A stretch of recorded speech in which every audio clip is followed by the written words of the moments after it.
그래서 아까 말한 것처럼 오늘부터 3주차까지 딥러닝의 기본적인 내용을 우리가 이제 가장 기본적인 딥러닝 모형인 FNN, Feed Forward Neural Network를 가지고 공부를 하게 될 거고요. 그래서 3주 동안 어떠한 내용을 공부를 하게 될 거냐면 신경망의 기본적인 구성이랑 이제 기본적인 용어들에 대해서 공부를 하게 될 거고, 그 다음에 아까 말한 것처럼 기본적인 신경망, 그래서 FNN이라고 표현이 되는데, 아까 제가 그 실라부스를 설명을 하면서 FNN은 Artificial Neural Network라고 불리는 경우도 있고, 아니면 멀티레이어, 피죠. 멀티레이어 퍼셉트론이라고 불리는 경우도 있다. 얘들은 다 동일한 신경망 구조를 의미한다. 그래서 여기서는 그냥 FNN을 사용을 하겠다라고 얘기를 했고요. 그래서 FNN이 어떻게 작동을 하는지 에 대해서 설명을 할 거고, 그 다음에 신경망 모형에서 혹은 딥러닝 모형에서 굉장히 중요한 역할을 하는 펑션이 있는데, 이제 그 펑션이 활성화 함수가 됩니다. 그래서 활성화 함수가 어떠한 역할을 하고 활성화 함수를 왜 사용을 해야 되고 활성화 함수의 종류가 무엇이 있는지에 대해서 이제 설명을 할 거고요. 그다음에 그 신경망 모형 같은 경우에는 그 데이터를 입력을 받은 다음에 다른 모형들도 마찬가지긴 해요, 사실. 선형외계 모형이나 뭐 이런 것도 마찬가지긴 한데, 신경망 모형 같은 경우에는 기본적으로 데이터를 가지고 연산을 할 때 행렬과 벡터를 사용을 합니다. 그래서 행렬과 벡터를 가지고 여러분들이 신경망에서 발생을 하는, 벌어지는 연산이 어떻게 수행이 되는지를 한번 직접적으로 계산을 해볼 거고요. 그 다음에 신경망 같은 경우에는 기본적으로 그 파라미터의 최저값을 찾기 위해서 경사강법을 사용을 합니다. 경사강법은 다 기억을 하고 있죠. 경사강법을 사용을 하는데 신경망 같은 경우에는 신경을 써야 되는 부분들이 여러 가지가 있어요. 그래서 첫 번째로 여러분들이 좀 주의를 기울여서 공부를 해야 되는 게 무엇이냐면 오차 역전파라고 하는 Backward Propagation of Errors라고 하는 개념에 대해서 잘 알고 있어야 되는 거고요. 그 다음에 경사소실 문제를 알고 있어야 되고, 그리고 신경망에서 혹은 딥러닝에서는 기본적인 여러분들이 기계학습 시간에 배웠던 그러한 기본적인 경사방법을 그대로 사용하지 않습니다. 어? 걔를 그대로 사용하게 되면 그 모형의 성능이 별로 안 좋기 때문에, 다르게 표현하면 학습이 잘 안 되기 때문에 기본적인 경사방법을 사용하지 않고 걔를 약간 모디파이한, 수정 보완한 다른 종류의 경사하강법들을 사용을 하는데, 이제 그러한 경사하강법을 우리가 옵티마이저라고 부릅니다. 비용 함수를 미니마이즈하는 파라미터의 값을 찾는 방법이기 때문에 걔네들을 옵티마이저라고 부르는 거예요. 그래서 경사하강법 말고, 기본적인 경사하강법 말고 딥러닝에서 사용이 되는 옵티마이저에는 무엇이 있는지, 어떠한 그 특성들을 갖고 있는지에 대해서 공부를 해야 되는 거고, 그 다음에 그 파라미터, 딥러닝에서는 파라미터를 보통 가중치라고 부르거든요. 이제 가중치의 값을 초기화를 하는 게 굉장히 중요합니다. 어떻게 초기화를 하는지에 따라 가지고 학습이 어떻게 되는지, 학습을 통해서 나온 모형의 성능이 어떻게 되는지가 굉장히 많이 달라지기 때문에, 예, 이 가중치 초기화 방식에 대해서도 여러분들이 어느 정도는 이해를 하고 있는 게 필요해요. 그래서 경사강법, 즉 비용 함수를 미니마이즈하는 파라미터의 최저값을 찾는 방법 관련해서 이러한 내용들을 기본적으로 잘 알고 있어야 됩니다. 알겠죠? 그 다음에 이러한 이제 기본적인 내용을 가지고 우리가 파이썬에서 제공이 되는 케라스라고 하는 특정한 딥러닝 프레임워크, 다시 한번 강조를 하지만 케라스는 텐서플로우에서 제공이 됩니다. 그래서 보통 요즘은 케라스라고 표현하지 않고 그냥 텐서플로우를 이용한다라고 표현을 하긴 하는데, 정확하게 말하면 텐서플로우에서 제공이 되는 케라스를 사용을 하는 거예요. 케라스를 사용을 해가지고 이 기본적인 신경망을 어떻게 사용할 수 있는지, 데이터 분석에 어떻게 실제로 적용할 수 있는지에 대해서 코딩을 직접 한번 해볼 거예요. 그래서 아까 말한 것처럼 선형외계 문제를 풀어볼 거고, 그 다음에 이제 분류의 문제로 한 번은 이미지 분류를 한번 해볼 거고요. 그 다음에 감성 분석을 해볼 겁니다. 그리고 마지막으로 여러분들이 이제 기본적인 신경망 관련해서 중요하게 알아야 되는 개념이 무엇이냐면 과적합 문제 관련된 내용들이에요. 과적합이 뭔지는 이제 기계학습을 통해서 공부를 했죠. 기계학습 시간에 공부한 과적한 문제를 줄이는 방법은 한 가지만 있었어요. 뭐였어요? 여기 나와 있죠. regularization. 어? 두 가지 방법이 있죠. 두 가지 regularization 방법을 사용을 했었어요. 뭐예요? L1과 L2가 있어요. 얘 이제 기본적으로 얘도 사용이 됩니다. 하지만 걔 말고도 추가적으로 사용이 되는 과적한 문제를 해소하기 위해서 어디에서 신경망 모형에서 혹은 딥러닝 알고리즘에서 과적한 문제를 해소하기 위해서 사용이 되는 여러 가지 방법들이 있는데 주요한 방법들이 이러한 애들이 있는 거예요. 드랍아웃.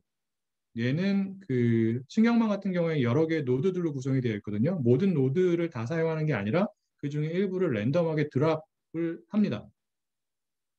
그리고 그러한 이제 드랍이 된 신경망 모형을 이용해서 학습을 하는 방법이고요. 그 다음에 얼리 스타핑 같은 경우에도 학습을 끝까지 다 하는 게 아니라 중간에 멈추는 방법이에요. 그렇게 함으로써 과적한 문제를 어느 정도 해소할 수 있다. 그 다음에 배치 노멀라이제이션 같은 경우에는 말 그대로 데이터를 노멀라이즈 하는 거예요. 즉 표준 정규 분포를 갖게끔 노멀라이즈를 하는데 정확하게 말하면 표준 정규 분포를 만드는 건 아니죠. 그런 식으로 작동을 합니다. 그렇게 해야지만 과적한 문제가 줄어들 수 있고 그다음에 학습의 결과를 도출이 되는 모형의 성능이 더 좋아지는 효과가 있기 때문에 그렇게 그 노멀라이즈를 하게 되는 거예요. 그래서 주요한 방법이 네 가지가 있는데 네 가지에 대해서 설명을 하도록 하겠습니다. 이게 이제 그 기본적인 신경망 관련해서 여러분들이 알아야 되는 내용이고 이러한 내용들이 딥러닝의 가장 기본이 되는 개념들이에요. 원리가 됩니다. 그래서 얘네들을 잘 알고 있어야지만 그 다음에 배우게 되는 CNN 혹은 RNN과 같은 추가적인 딥러닝 알고리즘들의 원리를 여러분들이 더 잘 이해할 수가 있습니다. 알겠죠? 다시 한번 강조하지만 인공지능, 기계학습, 딥러닝은 이러한 관계를 갖는 거예요. 그래서 인공지능 기술을 구현하는데 요즘 들어서 가장 중요한 역할을 하는 게 기계학습, 그 중에서도 딥러닝. 그래서 다시 한번 얘기하지만 딥러닝은 기계학습 알고리즘의 한 종류가 된다라는 겁니다. 요거는 여러분들이 잊어버리면 안 되고요. 어, 초반에 얘기한 것처럼 딥러닝 알고리즘은 무엇을 토대로 구성이 되어 있다고요? 또 다른 전통적인 기계학습 알고리즘인 신경망을 토대로 구성이 되어 있다라는 거예요. 알겠죠? 그리고 여러분들이 기계학습 시간에 배운 여러 가지 전통적인 기계학습 알고리즘들이 있죠. 선형회기가 있었고, 로지스틱이 있었고, 뭐 SVM이 있었고, 그다음에 트리 기반의 방법들이 있었잖아요. 이러한 방법들보다 일반적으로 딥러닝 알고리즘의 성능이 더 우수합니다. 일반적으로요. 항상 그런 건 아니에요. 특히 딥러닝 알고리즘이 어떠한 데이터에 대해서 그 성능이 더 우수하냐면 여기 나와 있는 것처럼 비정형 데이터에 대해서 그 성능이 더 우수합니다. 비정형 데이터는 어떠한 데이터들을 우리가 비정형 데이터라고 하는 거예요? 비정형 데이터에는 뭐가 있어요?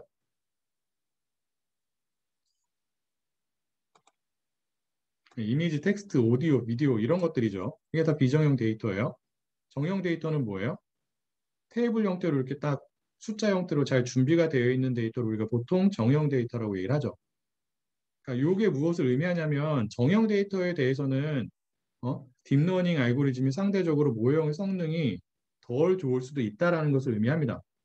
정형 데이터 같은 경우에는 어떠한 모형의 성능이 일반적으로 좋게 되냐면 최근에는 그 디시전 트리를 기반으로 한 앙상블 방법 있죠. 그 중에서도 그 부스팅 기반의 방법들이 있잖아요. XG 부스팅, 그다음에 라이트GBM 뭐 이런 애들이 있죠. 얘네들이 정형 데이터에 대해서는 성능이 더 우수한 것으로 밝혀져 있습니다. 물론 이제 데이터의 특성이나 데이터의 양이나 피처의 수나 이런 거에 따라서 조금씩 달라지긴 하지만 일반적으로 그러한 정형 데이터에 대해서는 앙상블 기법들이 딥러닝 기반의 방법들보다 더 우수한 경우가 많이 있다라는 거예요. 그래서 여러분들이 비정형 데이터를 다룰 때 딥러닝 알고리즘을 사용하게 되면 좋은 결과를 얻을 수 있다라는 것을 기억하고 있으면 되고요. 자, 딥러닝 알고리즘 같은 경우에는 신경망 모형을 바탕으로 하고 있다라고 얘기를 했죠. 그래서 딥러닝 알고리즘에 대해서 잘 이해를 하려면 여러분들이 기본적으로 무엇에 대해서 알아야 되는 거예요? 신경망 모형에 대해서 알아야 되는 거예요. 신경망 알고리즘에 대해서 알아야 된다고. 그래서 신경망에 대해서 먼저 공부를 하도록 하겠습니다. 뭐 신경망 같은 경우에는 여러분들이 많이 들어본 것처럼 혹은 들어봤을 수 있는 것처럼 사람의 뇌 구조를 모방해서 만든 모형인데 뇌가 작동하는 방식과는 많이 달라요. 그냥 뇌의 구조를 따라해서 만든 거다라고 생각하고 있으면 되고요. 저는 기본적으로 신경망은 서로 다른 세 가지 종류의 층, 레이어로 구성이 되어 있습니다. 그림에서 볼 수 있는 것처럼 세 가지 종류가 무엇이 되냐면 인풋 레이어가 있고요. 우리말로 이제 입력층이라고 하는 거고요. 그 다음에 히든 레이어, 우리말로 은닉층이 되고 세 번째가 아웃풋 레이어, 출력층이 돼요. 자, 여기에서 중요한 게 무엇이냐면 입력층과 출력층의 수는 여러분들이 어떠한 알고리즘을 사용하는지와 상관없이 어떠한 데이터를 분석하는지와 상관없이 항상 그 수가 1이에요. 달라지지 않아요. 입력층과 출력층의 수는 여러분들이 조절하는 게 아니에요. 하이퍼 파라미터가 아니라고요. 반면에 무엇은 이 중간에 존재하는 은닉층의 수는 여러분들이 조절할 수 있어요. 즉 하이퍼 파라미터예요. 무엇이요? 은닉층의 수가요. 즉 여러분들은 데이터 분석을 할 때 은닉층의 수를 몇 개로 할 것인지를 결정을 해야 돼요. 알겠나요? 자, 그리고 그림에서 볼 수 있는 것처럼 각각의 레이어는 무엇으로 구성이 되어 있냐면 동그라미가 있죠. 얘네들을 뭐라고 부르냐면 노드라고 불러요. 그래서 입력층에 있는 노드를 입력 노드, 은닉층에 있는 노드를 은닉 노드, 출력층에 있는 노드를 출력 노드라고 합니다. 그 다음에 그 노드들을 연결하는 화살표 있잖아요. 얘네들을 뭐라고 부르냐면 웨이트 커넥션이라고 불러요.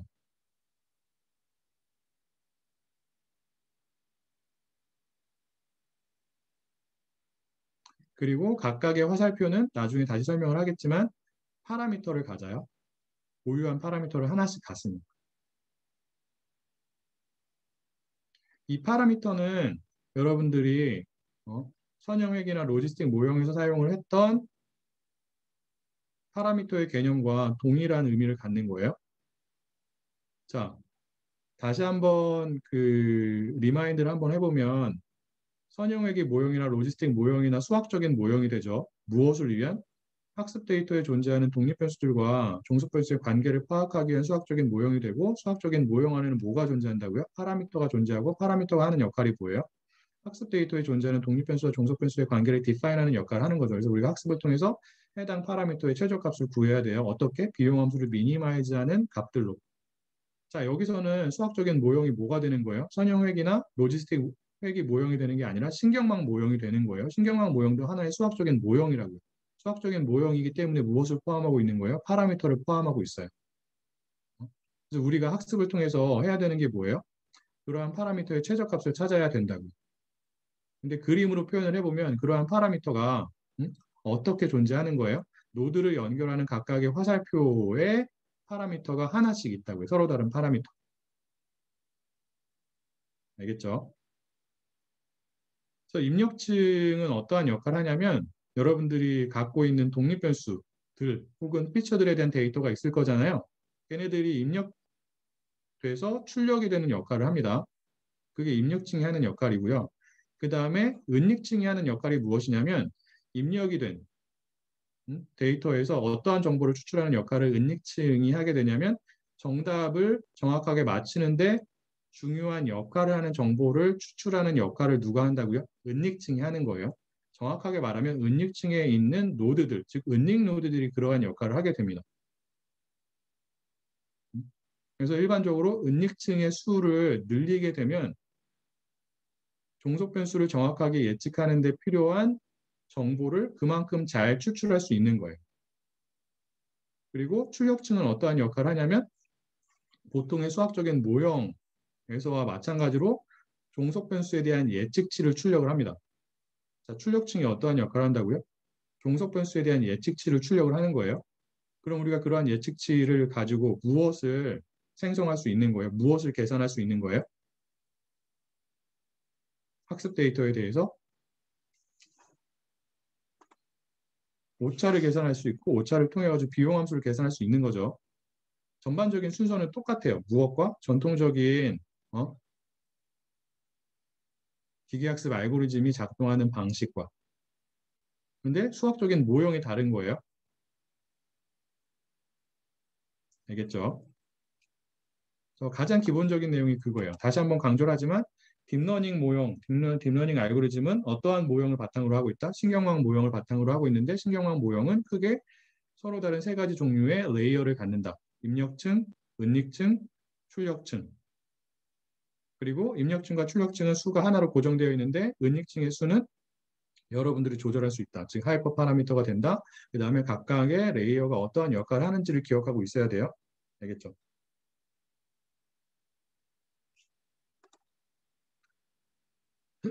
자, 그러면 여러분들이 생각하기에는 왜 어떠한 이유에서 이러한 신경망 모형이 어? 우리가 지금까지 배운 선형회계나 로지스틱과 같은 전통적인 기계학습 알고리즘들보다 일반적으로 모형의 성능이 더 좋을까요?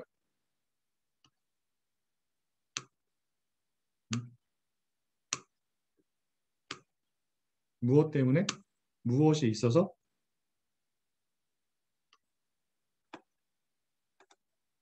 예, 은닉층이 있어서 그래요. 전통적인 기계학습 모형, 선형회계나 로지스틱 모형과 같은 애들도 신경망의 형태로 표현을 할 수가 있어요. 그래서 여러분들이 굉장히 익숙하죠, 이제.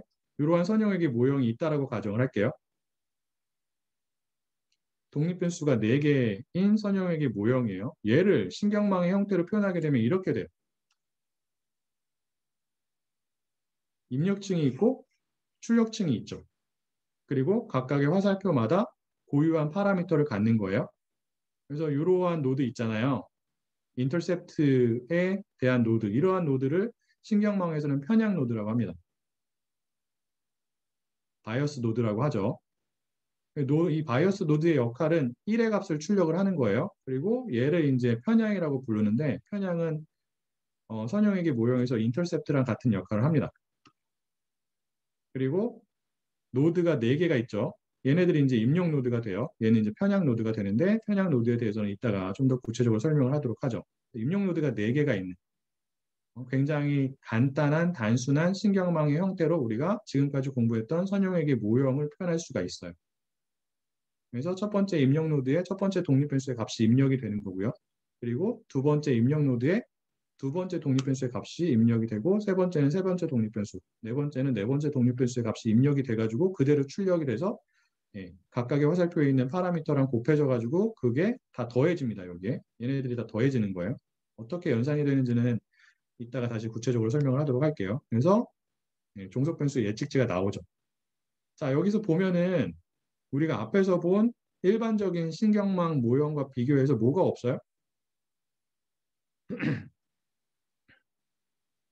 뭐가 없어요? 일반적인 신경망 모형은 서로 다른 세 가지 종류의 레이어로 구성이 되어 있다라고 했어요. 은닉층이 없죠. 은닉층이 어떠한 역할을 한다라고 했어요? 응? 은닉층이 어떠한 역할을 한다고요? 잘 기억해야 돼요. 너무 당연한 얘기일 수 있지만 나중에 가면 지금은 여러분들이 처음 접하기 때문에 잘 기억하고 있는 게 필요합니다. 무엇을? 은닉층의 역할을. 자, 정답을 맞히는데 필요한 중요한 정보를 추출하는 역할을 하는 거예요. 맞아요? 자, 반대로 얘기하면 은닉층이 없다는 얘기는 뭐예요? 그러한 역할을 하지 못하는 모형이란 뜻이에요. 그냥 입력된 값을 그대로 사용을 해가지고 종속 변수를 예측을 한다고요. 하지만 은닉층이 들어가게 되면 입력된 값을 그대로 사용하는 게 아니라 입력된 데이터가 갖고 있는 여러 가지 정보들 중에서 어떠한 정보를 추출을 한다고요. 일단 먼저 정답을 맞히는 데 중요한 역할을 하는 정보를 추출하고 걔네들을 이용해가지고 정답을 예측하기 때문에 은닉층이 없는 모형보다 상대적으로 정답을 더 잘 예측할 수 있는 거예요. 그렇기 때문에 일반적으로 은닉층이 들어있는 신경망 모형, 즉 딥러닝 알고리즘들이 무엇에 비해서 전통적인 기계학습 알고리즘들에 비해서 모형의 성능이 더 좋다고요. 굉장히 중요한 내용입니다. 잘 기억하고 있어야 되고요. 이해가 됐을까요?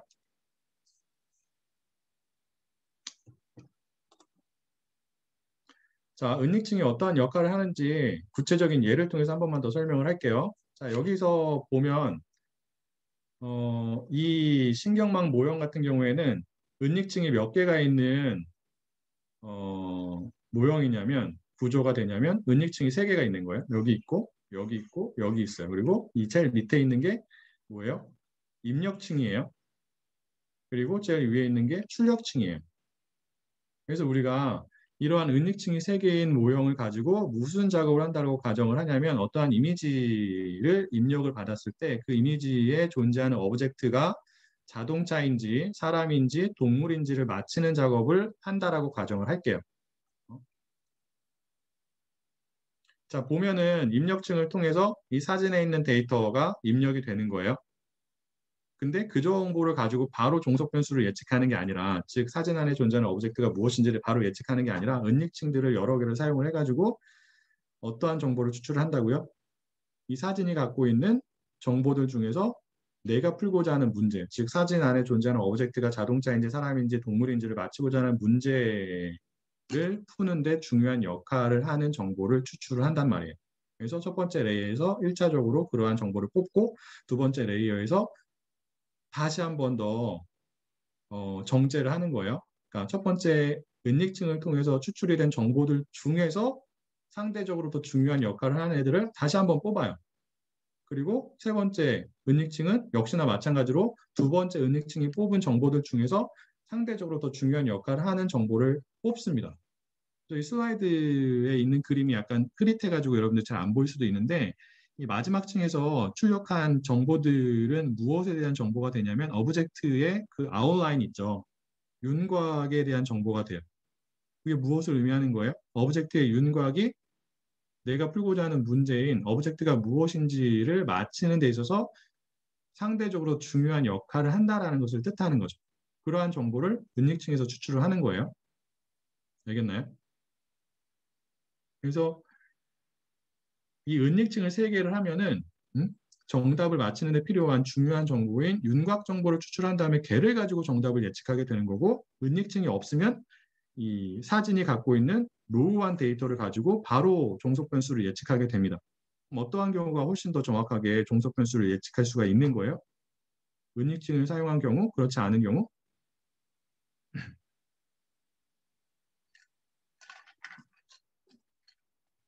예, 사용한 경우죠.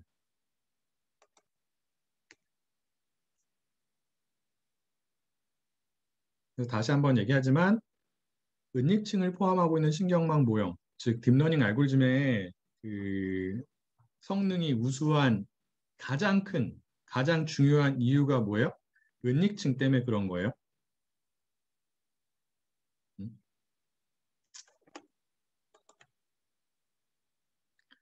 자, 신경망의 구조에 대해서 다시 한번 얘기를 할게요. 아까 말한 것처럼 입력층과 출력층의 개수는 몇 개로 고정이 되어 있다고요? 여러분들이 어떠한 모형을 사용하는지와 상관없이 데이터를 분석하는지와 상관없이 여기 나온 것처럼 한 개로 고정이 되어 있어요.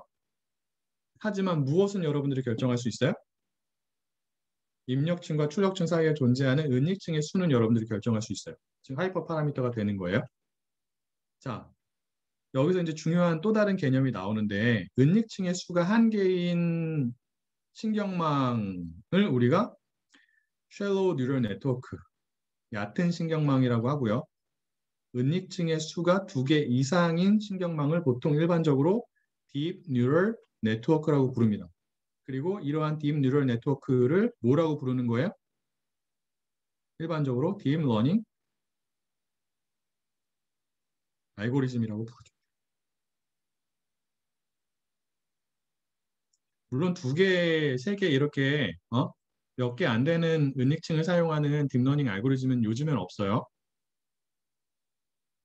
많게는 뭐 몇백 개까지 사용을 합니다. 어쨌든 간에 굳이 구분을 하자면 은닉층이 하나 있으면 샬로우 뉴럴 네트워크고 은닉층이 두 개 이상 있으면 딥 뉴럴 네트워크로 구분을 한다라는 거죠. 아까 말한 것처럼 그리고 각 층은, 각 레이어는 무엇으로 구성이 되어 있다고요?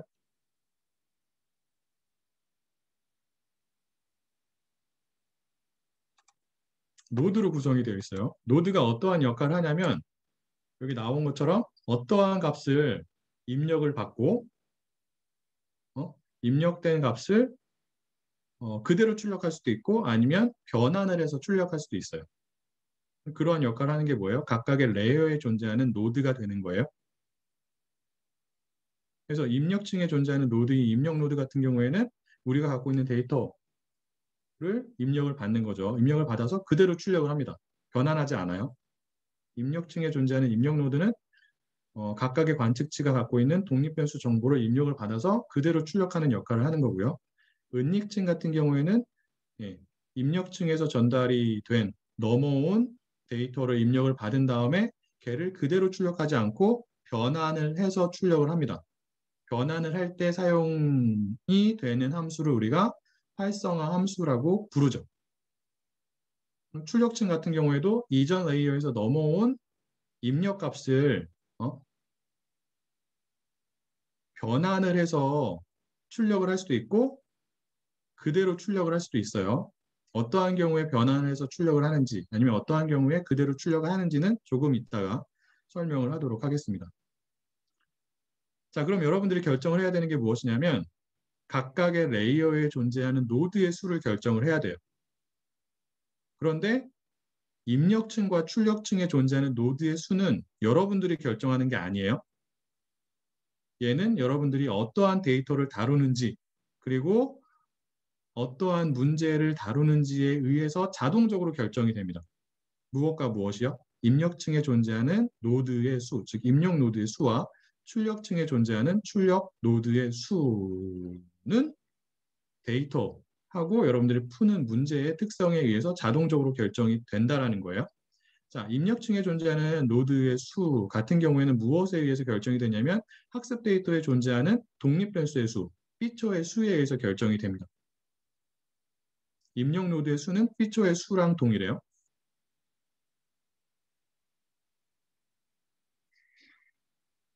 그래서 만약에 여러분들이 학습 데이터의 독립변수를 3개를 가지고 있다라고 하는 경우에는 여러분들이 그러한 데이터를 분석하기 위해서 사용을 하는 신경망이 갖고 있는 입력 노드의 수는 몇 개가 되는 거예요?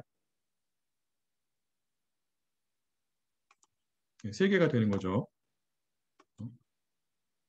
그리고 출력 노드의 수는 무엇에 의해서 결정이 되냐면 일단 먼저 여러분들이 풀고자 하는 문제가 어떠한 문제인지 지금은 지도학습 알고리즘에 대해서 설명을 하고 있는 거예요. 이제 설명하는 걸 빠뜨렸는데 이전 시간에 간략하게 얘기한 것처럼 딥러닝 알고리즘들의 대부분들이 지도학습 목적으로 사용이 됩니다. 비지도학습으로 사용이 되는 경우는 상대적으로 적어요. 차원 축소나 아니면 뭐 데이터 생성이나 이러한 목적으로 사용이 되긴 하지만 그 비중이 그렇게 크진 않습니다. 반대로 얘기하면 딥러닝 알고리즘의 굉장히 많은 부분이 지도학습을 위해서 사용이 되는 거고 지금 제가 설명하고 있는 거는 지도학습을 기준으로 설명을 하고 있는 거예요. 지도학습 알고리즘을 사용하는 경우에 여러분들이 풀 수 있는 문제의 종류가 몇 가지가 있는 거예요? 음? 여기 나와 있죠. 2가지가 있어요. 회계 문제랑 분류의 문제. 이거 너무 당연한 거죠. 그래서 회계 문제 같은 경우에는 종속 변수가 연속 변수인 경우에 여러분들 이제 회계 문제라고 볼 수 있는 거고 분류 문제는 그 카테고리컬 범주형 혹은 명목 변수인 경우에 이제 그러한 문제를 우리가 분류의 문제라고 볼 수 있는데 출력 노드의 수는 일단 먼저 여러분들이 지도학습 알고리즘을 가지고 여기서 이제 신경망 모형이 되겠죠. 신경망 모형을 통해서 풀고자 하는 문제가 무엇인지에 따라서 달라져요. 회계 문제 같은 경우에는 출력 노드의 수가 하나예요. 하나로 정해져 있어요. 분류 문제 같은 경우에는 출력 노드의 수가 무엇에 의해서 결정이 되냐면 종속 변수가 취할 수 있는 값의 수에 의해서 결정이 돼요. 즉, 값의 수와 같은 수의 출력 노드가 존재하게 됩니다. 그래서 감성 부성 같은 경우에는 센티멘트 애널리시스 같은 경우에는 종속 변수가 취할 수 있는 값이 몇 개예요? 일반적으로 긍정과 부정만 있다라고 하는 경우에 2개죠. 그럼 종속 변수가 취할 수 있는 값이 2개이기 때문에 출력 노드의 수는 몇 개가 되어야 하는 거예요? 2개가 되어야 하는 거죠. 어렵지 않죠? 다시 한번 강조를 하지만 입력층과 출력층의 수는 1개로 고정이 되어 있고 입력 노드의 수는 독립변수의 수와 동일하다. 그다음에 출력 노드의 수는 여러분들이 풀고자 하는 문제가 회귀 문제인 경우에는 하나, 분류 문제인 경우에는 종속 변수가 취할 수 있는 값의 수와 같다라는 거죠. 자, 그러면 은닉층에 존재하는 노드, 즉 은닉 노드의 수는 어떻게 될까요? 얘는 여러분들이 그 수를 결정을 해야 합니다. 즉 하이퍼 파라미터가 되는 거예요. 자, 그래서 신경망 모형의 구조 관련된 하이퍼 파라미터가 두 가지가 있는 거죠. 뭐랑 뭐예요? 여러분들이 사용하고자 하는 신경망 모형의 형태를 결정할 때 떤 애들은 데이터의 특성 혹은 여러분들이 풀고자 하는 문제가 무엇인지에 따라서 자동적으로 결정이 되는 반면에 어떠한 애들은 여러분들이 직접 그 수를 결정을 해야 되는데 여러분들이 직접 그 수를 결정을 해야 되는 애들이 무엇과 무엇이죠? 네, 맞습니다. 지금까지는 잘 따라오고 있는 것 같아요. 아닌가요?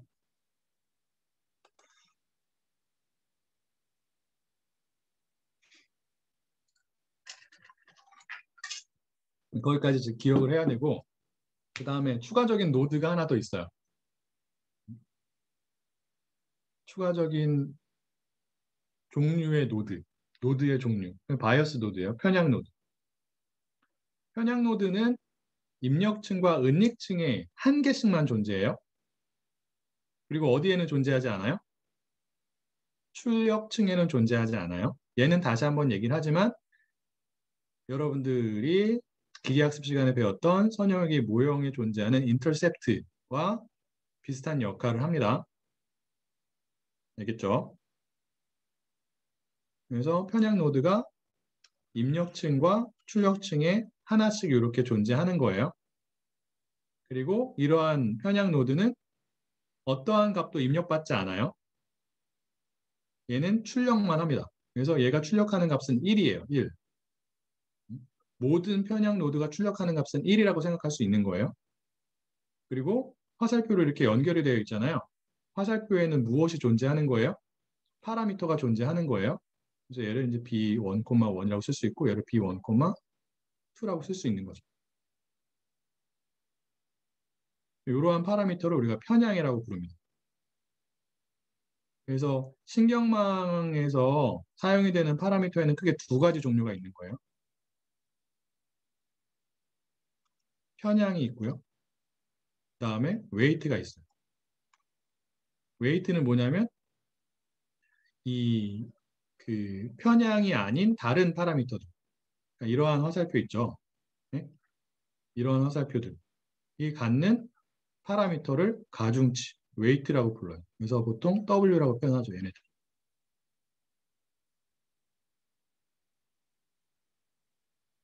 근데 많은 경우에는 편향이랑 요 웨이트랑 크게 구분을 하지 않고 그냥 가중치라고 부르는 경우도 있고 그냥 일반적으로 파라미터라고 부르는 경우도 있는데 뭐 엄격하게 따지자면 두 개가 구분이 된다라고 하는 거예요.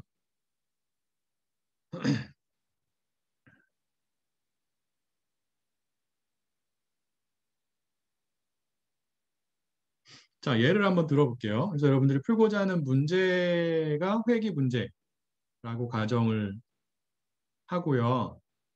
자, 그러면 회귀 문제이기 때문에 여러분들이 사용을 하는 신경망에 존재하는 출력 노드의 수는 몇 개가 되어야 하는 거예요?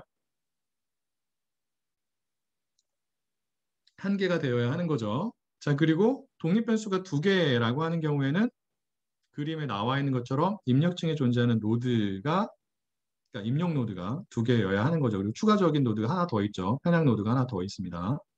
그래서 이런 식의 모형을 사용할 수 있는 거죠. 그래서 첫 번째 은닉 노드, 입력 노드가 하는 역할이 무엇이라고요? 각각의 관측치에 대해서 첫 번째 독립 변수의 값을 입력을 받아서 그대로 출력하는 역할을 하는 거고요. 두 번째 입력 노드는 예, 동일한 관측치가 갖고 있는 두 번째 독립 변수의 값을 입력을 받아가지고 그대로 출력하는 역할을 합니다. 그리고 이제 값들이 이렇게 넘어와가지고 계산이 돼서 마지막에 있는 출력층이 출력하는 값은 뭐예요? 해당 관측치가 갖고 있는 종속 변수에 대한 예측치 yi hat을 출력을 하는 거죠. 그럼 얘를 가지고 우리가 해당 관측치에 대한 오차를 계산할 수 있잖아요. 어떻게? 이렇게, 이렇게 계산할 수 있죠. 그래서 모든 관측치에 대해서 이러한 작업을 반복하게 되면 우리가 회귀 문제에 대한 비용 함수, 즉 MSE를 계산할 수 있는 거예요.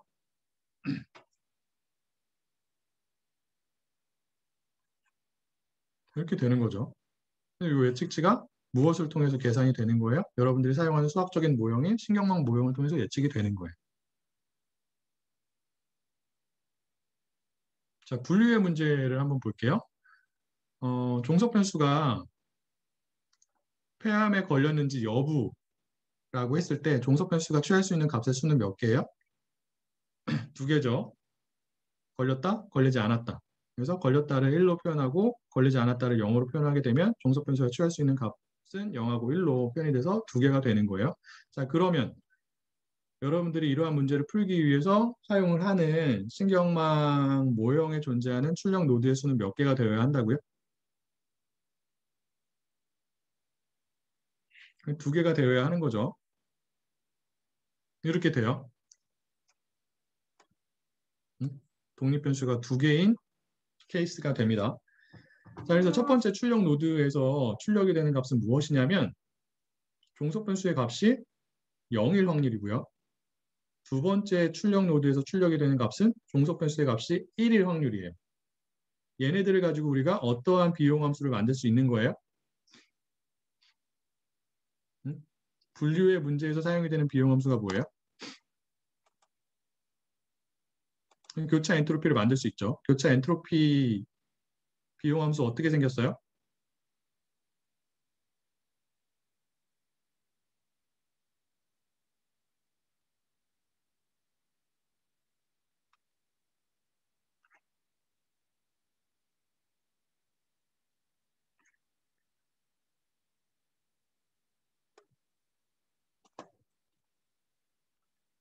이렇게 생겼죠? 맞나요? 얘는 뭐예요? 실제 값이에요. i번째 관측치의 종속변수의 실제 값이고 이 p가 뭐예요? 모형을 통해서 나오는 예측치죠. 그래서 y가 1일 확률이 어떠한 노드에서 출력이 된다고요? 두 번째 출력 노드에서 출력이 되는 거예요. 그럼 얘가 여기 들어가겠죠. 그리고 y가 0일 확률은 몇 번째 출력 노드에서 출력이 되는 거예요? 첫 번째 출력 노드에서 출력이 되는 거예요. 그래서 얘가 여기 들어가겠죠. 그래서 출력 노드에서 출력이 되는 이러한 값들을 이용해서 우리가 분류 문제에서 사용이 되는 비용 함수인 교차 엔트로피를 계산을 할 수가 있는 거예요. 맞을까요? 네.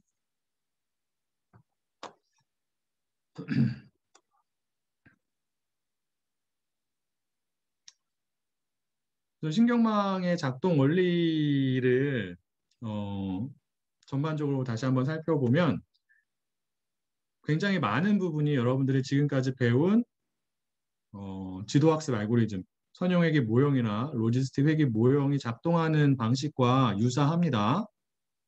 기본적으로 어떠한 데이터가 있어야 되는 거예요? 지도학습에 대해서 얘기를 하고 있는 거예요. 정답이 있는 데이터가 있어야 되죠. 맞아요?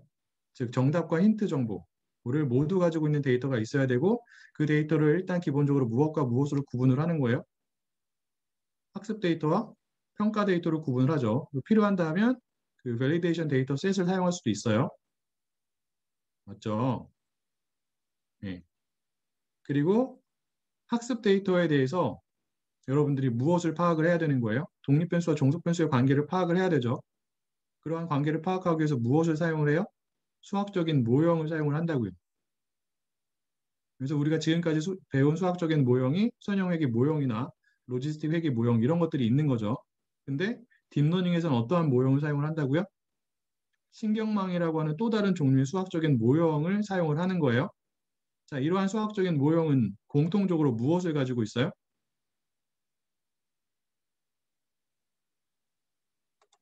파라미터를 가지고 있죠. 맞아요? 파라미터가 하는 역할이 무엇이라고요?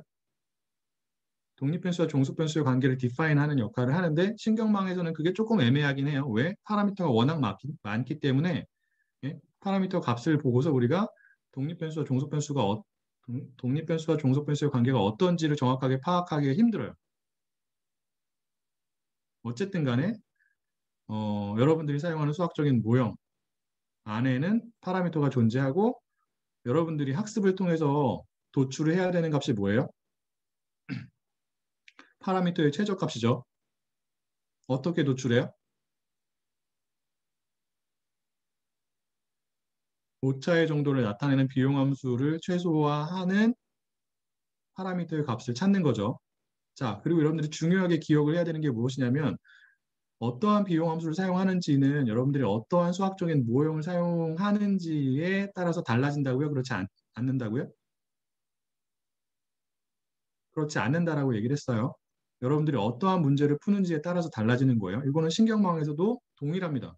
그래서 신경망을 이용해서 회귀 문제를 푸는 경우에는 아까 보여준 것처럼 MSE라고 하는 비용함수를 일반적으로 사용을 하고요. SE를 사용할 수도 있어요. 어? 스퀘어드 에러즈 n분의 1 없이 그냥 더하기만 해서 사용할 수도 있다고요. 루트를 씌울 수도 있죠. 근데 보통 일반적으로 MSE를 많이 사용을 합니다. 그리고 신경망을 이용해서 분류의 문제를 푸는 경우에는 여러분들이 풀고자 하는 문제가 분류의 문제이기 때문에 교차 엔트로피를 사용을 하는 거예요. 그래서 비용함수 같은 경우에는 어떠한 펑션이에요? 무엇으로 구성이 된 펑션? 각각의 관측치가 갖고 있는 종속변수의 실제값과 모형을 통해서 예측이 된 예측치로 구성이 된 함수가 비용함수가 되는 거죠. 근데 그러한 예측치가 무엇을 통해서 지금은 도출이 되는 거예요? 신경망이라고 하는 또 다른 수학적인 모형을 통해서 도출이 된다고. 응? 자, 그리고 신경망 같은 경우에는 파라미터의 최저값을 찾을 때 어떠한 방법을 쓴다고요? 선형회귀 모형에서는 노멀 이퀘이션 방법을 썼죠. 근데 신경망에서는 어떠한 방법을 써요?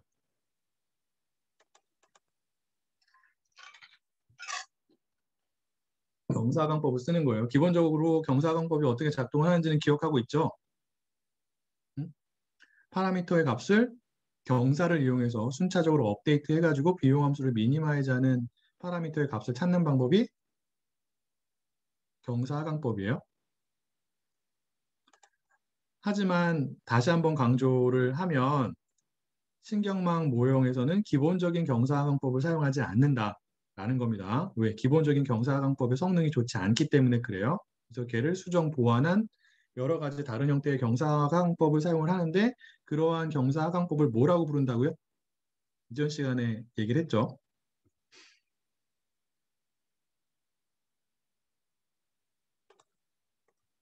네, 옵티마이저라고 부르는 겁니다.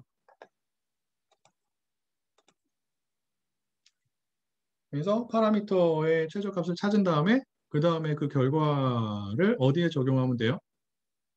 밸리데이션 데이터 셋이나 아니면 평가 데이터 셋에 적용을 해가지고 모형의 성능이 어떻게 되는지를 파악할 수도 있고 아니면 밸리데이션 데이터 셋을 이용해서 하이퍼 파라미터를 튜닝을 할 수도 있죠. 추가적으로.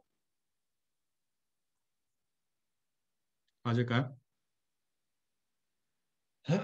그래서 여러분들이 전통적인 기계학습과 비교해가지고 신경망 기반의 딥러닝 알고리즘 관련해서 중요하게 기억을 해야 되는 게 뭐 이런 거죠. 수학적인 모형이 다른 거다. 전반적인 순서는 동일하지만 유사하지만 수학적인 모형이 다르다라고 하는 거고 학습 방법 같은 경우에는 경사강법을 사용을 한다. 혹은 경사강법 기반의 방법들을 사용을 한다라는 거고요.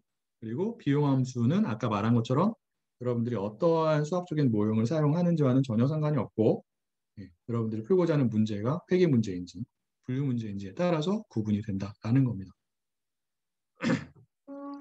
자, 이번에는 구체적으로 신경망을 통해서 각각의 관측치의 종속 변수가 어떻게 예측이 되는지에 대해서 설명을 할게요. 혹시 여기까지 질문이 있을까요?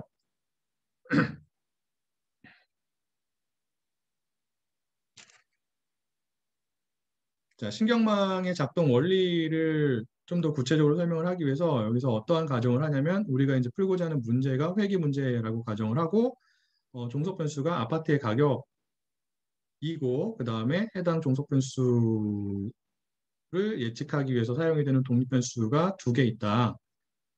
그래서 하나는 어, 평수가 되고 하나는 연식이 된다. 정확한지 잘 모르겠는데 어쨌든 두 개가 있는 거예요. 자, 그러면은 출력 노드의 수가 하나가 되고 입력 노드의 수는 몇 개가 되는 거예요? 두 개가 되는 거죠. 자, 그리고 여러분들이 결정을 해야 되는 게 뭐예요? 신경망 모형을 여러분들이 풀고자 하는 이러한 문제에 적용하기 위해서 추가적으로 결정을 해야 되는 게 무엇이죠? 예, 은닉층의 수와 은닉 노드의 수예요. 그래서 여기서는 어떠한 가정을 하냐면 여기 나와 있는 것처럼 예, 은닉층의 수가 하나고 그리고 해당 은닉층에 은닉 노드가 두 개 있는 구조의 신경망 모형을 사용하겠다라는 겁니다. 그래서 그림을 그려보면 어떻게 되죠? 입력층에 입력 노드가 두 개가 있고 그 다음에 추가적으로 어떠한 노드가 있다고요? 입력층이에요. 바이어스 노드가 있는 거죠. 그리고 첫 번째 입력층은 각각의 관측치가 갖고 있는 첫 번째 독립변수의 값을 입력을 받고 두 번째 입력 노드는 두 번째 독립변수의 값을 입력을 받는다. 그리고 은닉층이 하나가 있고요. 해당 은닉층에 은닉 노드가 두 개가 있는 겁니다. 그래서 얘를 H1이라고 표현하고 얘를 H2라고 표현할 수가 있겠죠. 그리고 은닉층이기 때문에 추가적으로 어떠한 노드가 있는 거예요? 은닉층에는 추가적으로 편향 노드가 존재합니다. 그리고 출력층에 출력 노드가 하나가 있겠죠. 그래서 얘를 아웃풋 노드 1이라고 표현을 하죠. 그래서 얘는 O1이에요. 0일 아니고. 이렇게 되죠. 그럼 화살표들이 이렇게 연결이 된다.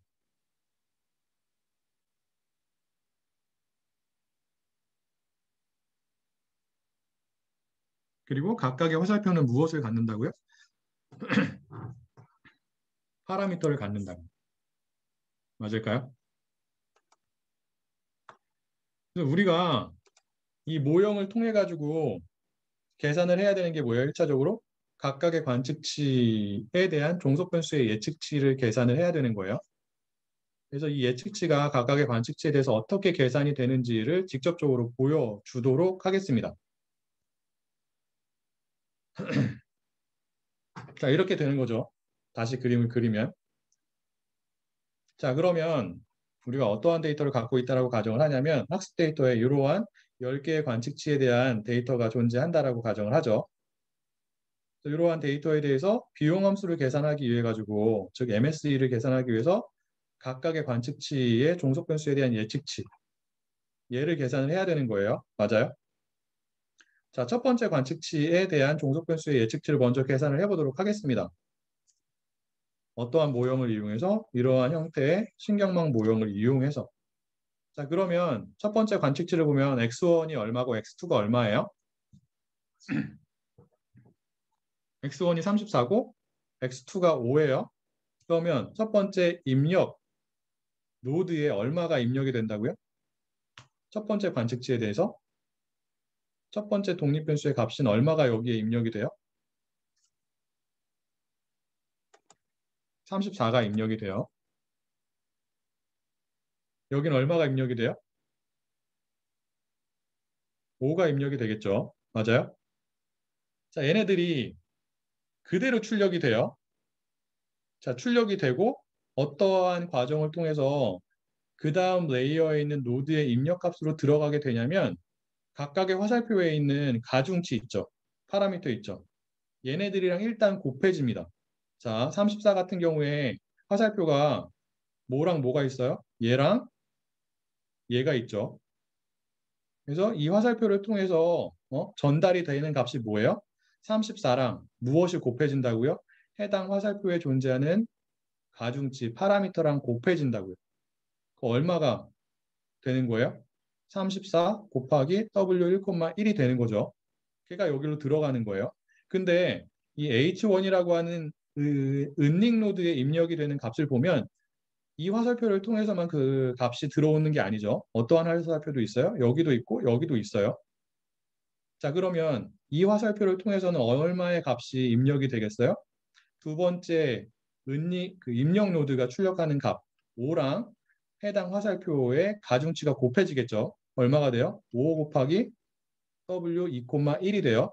그리고 이 편향 노드랑 연결이 되어 있는 이 화살표를 통해서는 얼마가 들어오는 거예요? 편향 노드는 얼마의 값을 출력한다라고 생각할 수 있다고요? 1을 출력한다라고 생각할 수 있는 거예요. 그럼 1이랑 해당 화살표의 파라미터인 이 편향 B1,1이 곱해지겠죠. 그래서 얘네들이 일로 들어온다고요. 들어오는데 어떻게 들어오냐면 더해집니다. 그럼 요 H1에 들어오는 입력값은 무엇이냐면 더하기 요게 이제 첫 번째 화살표를 통해서 들어오는 값이고요. 두 번째 화살표를 통해서 들어오는 값이 뭐예요? 이거죠. 그리고 세 번째 화살표를 통해서 들어오는 값이 뭐예요? 이게 된다고요. 이게 뭐예요? 첫 번째 은닉 노드에 들어오는 입력 값이에요.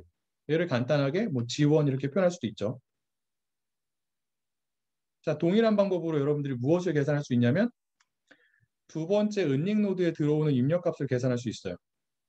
어떻게 되죠? 한번 여러분들이 직접 계산해 보세요. 여기 들어오는 입력값을 G2라고 표현을 한다라고 가정을 했을 때 G2는 얼마가 되는 거죠? 이 화살표를 통해서 들어오는 값, 그리고 이 화살표를 통해서 들어오는 값, 그리고 이 화살표를 통해서 들어오는 값들의 합이 되는 거예요. 맞아요? 그럼 이 두 번째 이 화살표를 통해서는 1 곱하기 B1, 2가 되고 더하기 두 번째 이 화살표를 통해서는 첫 번째 노드에서 입력 노드에서 출력하는 값이 34였죠. 34 곱하기 이 화살표에 대한 파라미터 가중치 W 1,2가 되는 거예요. 그리고 두 번째 입력 노드가 출력하는 값은 5였죠. 그래서 이 화살표를 통해서 들어오는 값이 뭐예요? 5 곱하기 해당 화살표에 대한 가중치인 W 2,2가 되죠. 얘가 이제 G2가 되는 거예요. 맞을까요? 여기까지 이해가 됐어요? 자, 이렇게 표현이 되는 거예요. 이게 뭐라고요? 첫 번째 은닉 노드인 H1에 입력이 되는 값이고요. 예, 두 번째 은닉 노드인 H2에 입력이 되는 값 G2는 계산을 했었죠. 자, 제가 그 두 번째 시간 초반에 어떠한 얘기를 했냐면 입력 노드 같은 경우에는 입력되는 값을 그대로 출력을 한다라고 얘기를 했잖아요. 맞아요? 그래서 보면은 34를 첫 번째 입력 노드가 입력받아서 그대로 출력을 한 거고요. 그리고 5라는 값, 두 번째 독립변수에 대한 값을 두 번째 입력 노드가 입력을 받아가지고 그대로 출력을 한 거예요. 하지만 은닉 노드 같은 경우에는 입력된 값을 그대로 출력을 한다고요? 아니면 그 값을 변환을 해서 출력을 한다고요? 제가 뭐라고 했어요? 기억이 나요?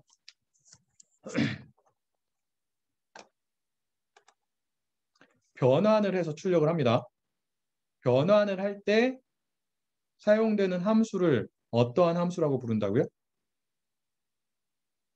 활성화 함수라고 불러요. 이 활성화 함수가 굉장히 중요합니다. 어디에서? 신경망에서 혹은 딥러닝 알고리즘에서.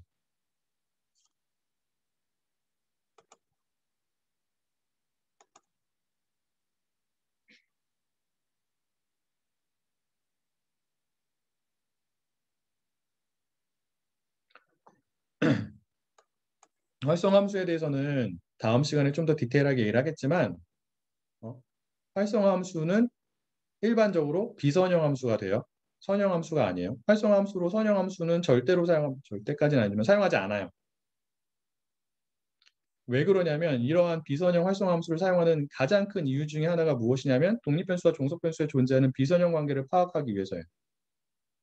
그래야지만 우리가 주어진 독립변수 정보를 이용해서 종속변수의 값을 더 정확하게 예측을 할 수가 있습니다. 여러분들이 기억을 해야 되는 게 무엇이라고요? 활성화 함수는 선형 함수를 사용한다? 비선형 함수를 사용한다?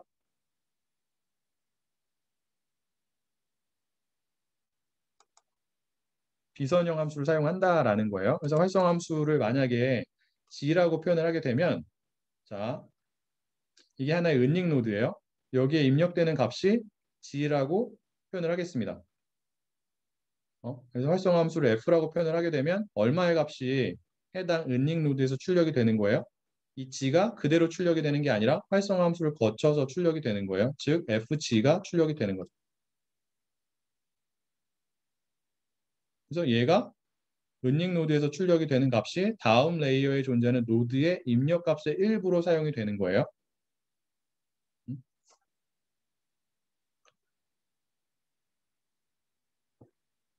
그래서 이 그림을 보면은 이 세 개의 화살표를 통해 가지고 H1에 입력값이 들어오죠. 걔를 우리가 G1이라고 표현을 하기로 했습니다. 기억이 나죠?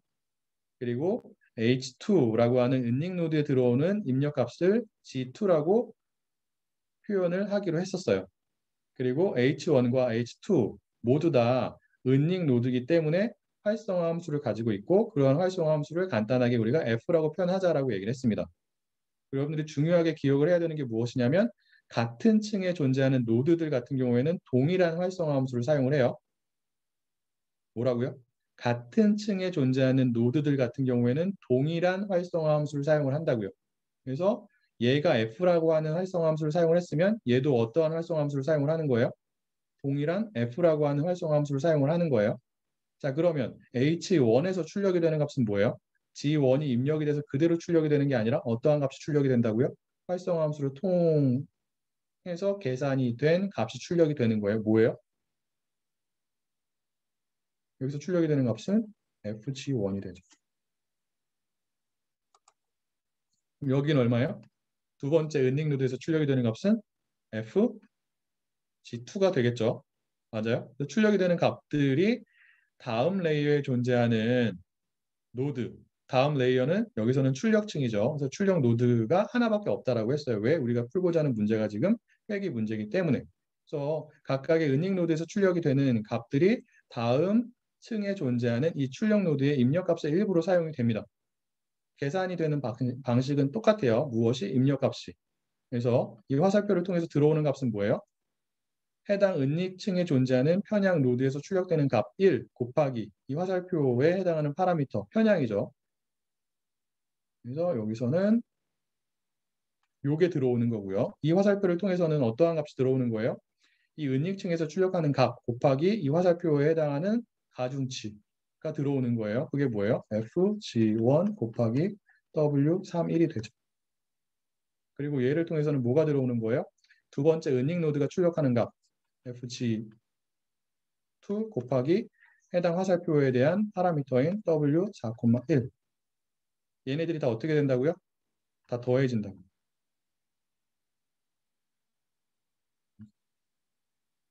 그래서 얘네들이 여기 들어오는 거예요. 그리고 여러분들이 잘 기억해야 되는 게 무엇이냐면 회귀 문제에서 사용이 되는 신경망 모형에 존재하는 출력 노드는 활성화 함수가 없어요. 출력 노드에 입력된 값이 그대로 출력이 돼요.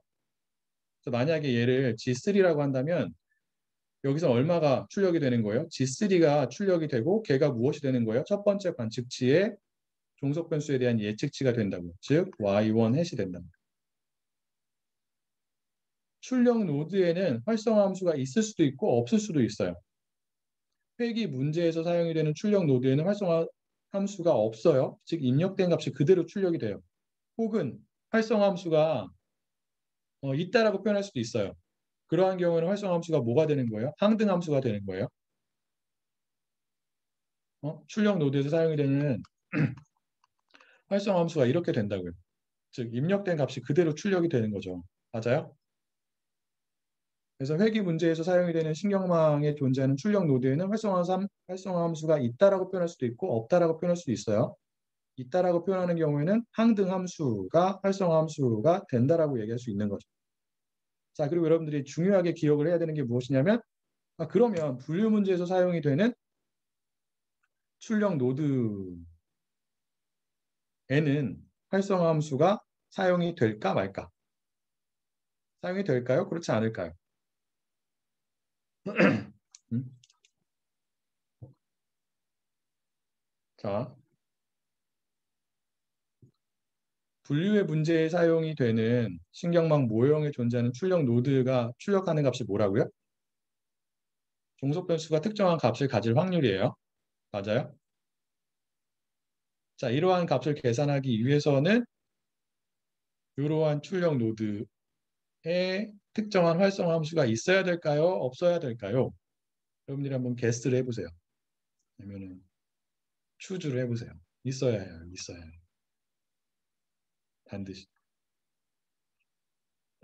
그래서 활성화 함수에 대한 내용을 간략하게 정리를 해보면 은닉층에는 활성화 함수가 반드시 있어야 합니다. 반드시까지는 아니지만 거의 항상 있어요. 그리고 활성화 함수는 어떠한 형태여야 한다고요? 은닉층에 존재하는 활성화 함수는 어떠한 형태? 비선형 펑션이 되어야 하고요. 자, 출력 노드에는 경우에 따라서는 활성화 함수가 없을 수도 있고 있을 수도 있어요. 어떠한 경우에 없다고요? 여러분들이 풀고자 하는 문제가 회귀 문제인 경우에는 없어요. 뭐 항등 함수가 활성화 함수라고 표현할 수도 있다라고 얘기를 했지만 그냥 없다라고 생각하는 게 더 심플하죠. 즉 없다라는 게 무엇을 의미하는 거예요? 해당 노드, 해당 출력 노드에 입력된 값이 그대로 출력이 된다라는 거예요. 그리고 그게 뭐예요? 해당 관측치에 대한 종속 변수에 대한 예측치가 되는 거죠. 그러한 반면에 분류의 문제에서 사용이 되는 신경망 모형에 존재하는 출력 노드에는 활성화 함수가 있어야 되는 거예요. 그러한 활성화 함수를 무엇이라고 할까요? 출력 노드에서 사용이 되는 어떠한 문제를 풀기 위해서 사용이 되는 분류의 문제를 풀기 위해서 사용이 되는 신경망 모형에 존재하는 출력 노드에 있는 활성화 함수는 무엇이 될까요? 들어봤을까요? 최근 공부 안 했다면서? 이럴 줄 알았어. 딥러닝을 안 하고 신경망만 한 건가요? 그건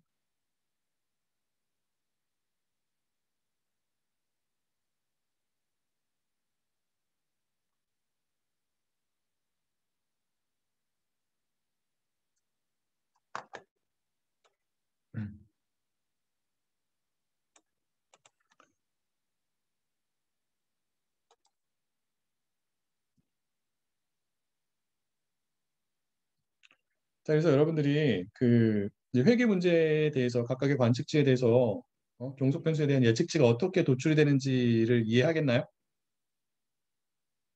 각각의 관측치에 대해서 독립 변수의 값이 어떻게 들어가고 걔네들이 중간에 어떠한 과정을 거쳐가지고 최종적으로 종속 변수에 대한 예측치가 도출이 되는지를 이해할 수 있겠죠.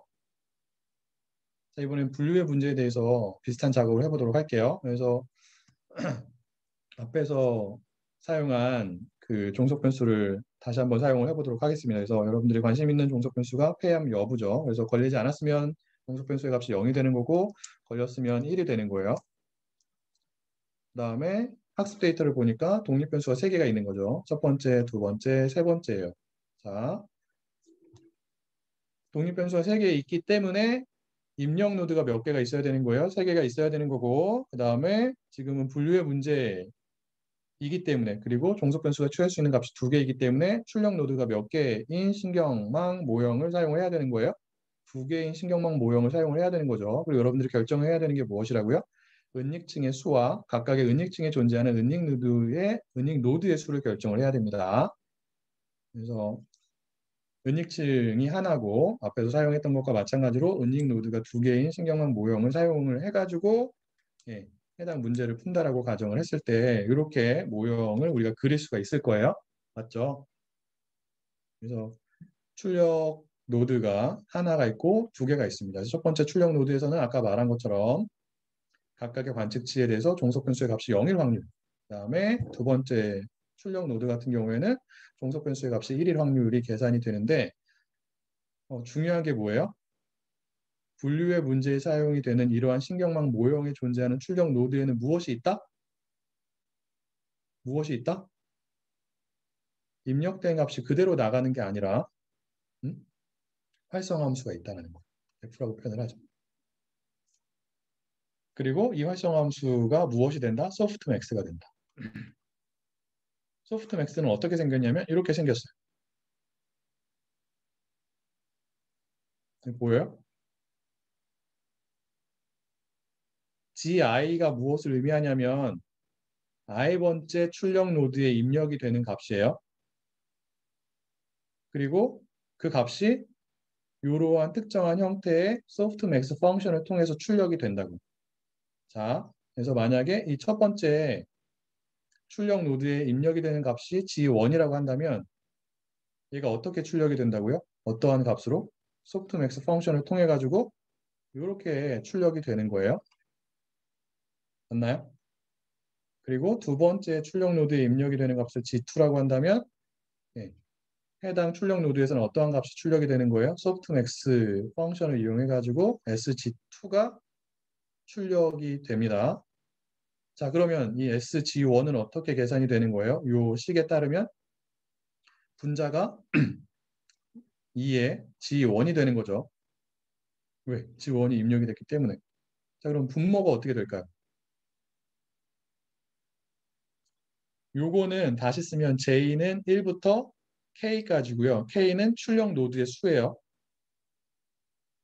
지금 출력 노드가 몇 개만 있어요? 두 개만 있죠. 그럼 여기서 K가 얼마가 되는 거예요? 시그마 위에 K가?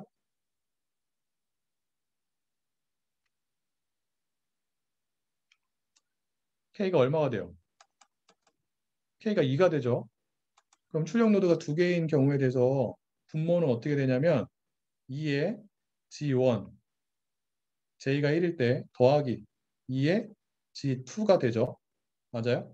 네. 요게 뭐라고요?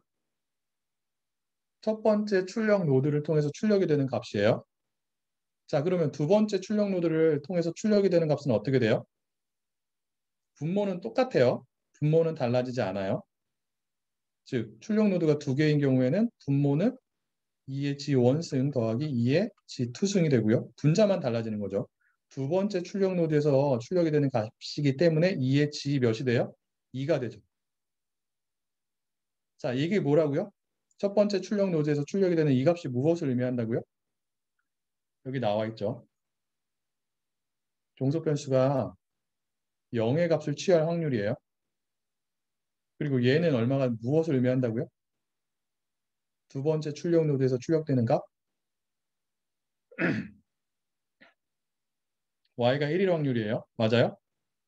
종속 변수가 취할 수 있는 값이 0하고 1밖에 없기 때문에 이 둘을 더하면 반드시 얼마가 되어야 하죠?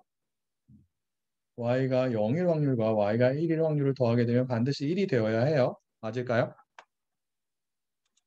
네. 정말로 그래요? 첫 번째 출력 노드에서 출력하는 값, 아이고, 지저분한데. 두 번째 출력 노드에서 출력되는 값, 얘네들을 더하면 1이 돼요? 안 돼요? 여기다 써볼까요? 첫 번째 출력 노드에서 출력이 되는 값, SG1은